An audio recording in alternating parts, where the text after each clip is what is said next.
Our pump room.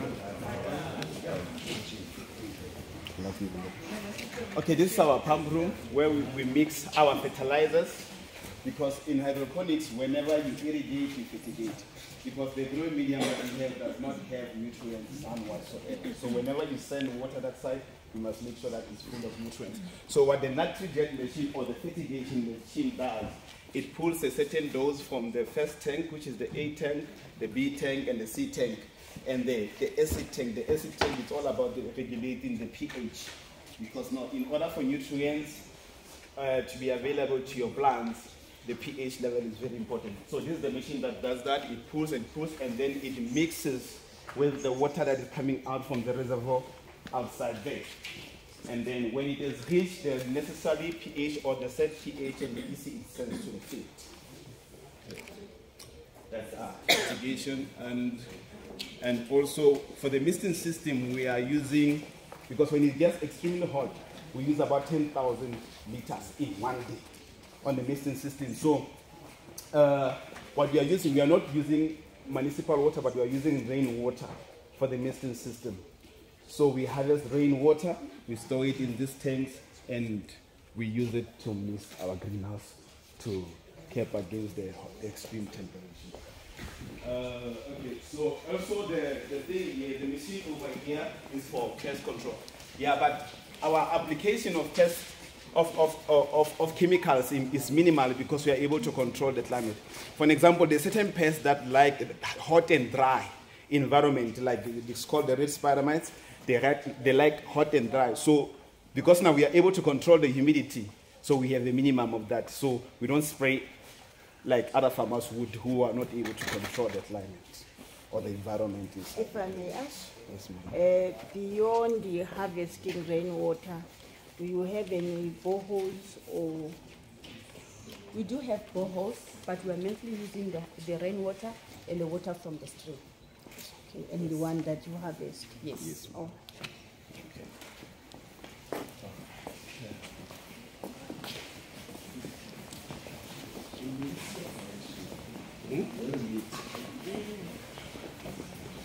Okay, this is the office where I do the settings and stuff, and this is where I receive the feedback as to what is happening in the greenhouse. With my control.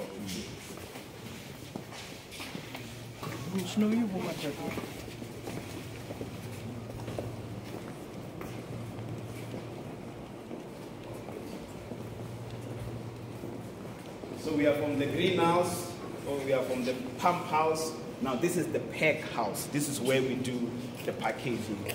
So when the flowers come from the field, we only allow them to go to the cold store for a certain amount of time, and then they come for packaging. But obviously the packaging will be according to the specification of the customers, because customers require different openings, like the openings. Different openings, so we'll just package according to the orders that the lens stands as well. So this is the red that the ladies use to measure the centimeters. This is the gallatin that they use, even measured to cut, so that you want the precise, you want the clean cut. So that's why we use the flower gallatin. I was so curious to see people in operation. Could you not even provide 5 or 4 so that we can really test it? Yes, in action. I think because at the moment we have not harvested much, then we don't have much to grade. Mostly they work in the field. We are in winter and our production is low. So we are not in our peak yet of harvesting and processing. So we process as they come, but mostly we prepare the greenhouse so that we have a summer flush.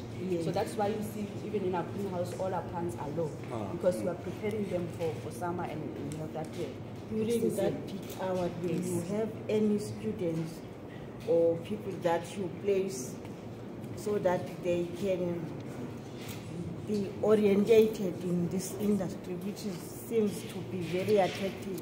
Do you have any locals or students that you work with that can be temporarily placed? We have worked with students. There are some institutions that did send their students who did some training in agriculture. So they will work here for a period of 3 months or 6 months, depending on the time that they scheduled for them have that hands-on experience in the intro. But the challenge that we had experienced, because we are technology-based and everything, so the trainings and everything that is provided in the institution is more of traditional farming.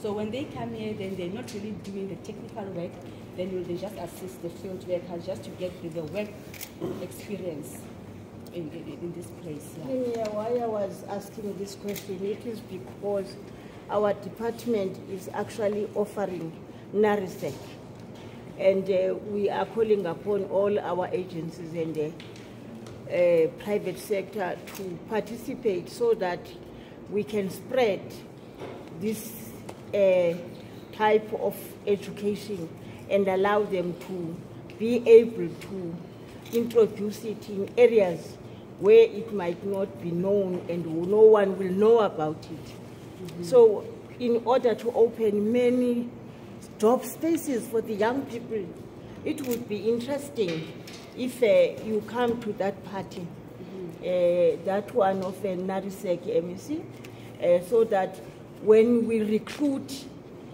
NARISEC from areas around here, because when we recruit only when we know that there will be placement post that training. And we do pay anyway as a department, don't... You speak our language, Mama, because that is the very reason why we applied for AgriSeta, because we wanted to reach to our young people. We wanted to work with educational institutions. We did approach University of Free State. We did approach CAT, the technical, in a way of trying to build relations with them, that they can send, after the students have studied agriculture, whatever field that they can send and work with them, but more than anything, but to expose them to the technology, to the innovative method of farming, because then you speak the language of young people. If you want young people to make agriculture their first choice, in a way, we need to be innovative. Young people want to work smart, they don't want to work hard. So that is what we want to expose to them. But these are technologies that are not accessible to them. That is the very reason why we establish this type of facilities, that we expose young people to technology, to innovation, to smart farming. So you are one of us. She would be. And I'm sure we can take that matter forward with the MEC too, in relation to probably some understanding about NARISEC and what happens after graduation, so that you can be able to absorb them. But I think we do get the point, Mama. We do. And secondly, this system is applicable to our food security in any way. If it does what it does, why not the food?